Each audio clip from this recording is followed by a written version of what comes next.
Here with Floyd Norman, and we have a few questions for him.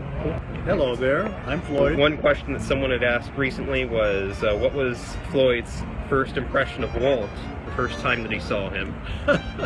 My first impression of Walt Disney was like seeing Moses descend from the mount, carrying the 2 tablets. So yeah, they was pretty impressive. It was pretty scary too. Over the years, Floyd made a number of funny cartoons that got distributed around the studio. Many animators did that. It was a common practice to make gag photos. Did any of these ever come across Walt's desk or pass through his eyes?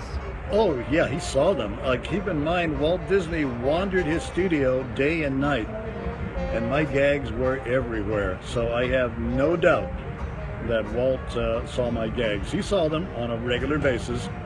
And mainly, it worked out good for me because that's how I got my job in Walt Disney's story department.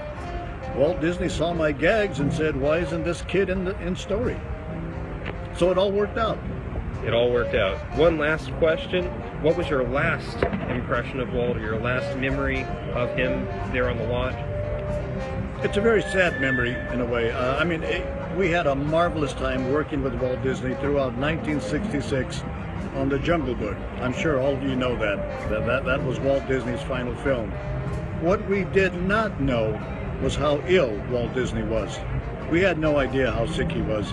And so when we wrapped up the film, Walt passed away a few weeks later.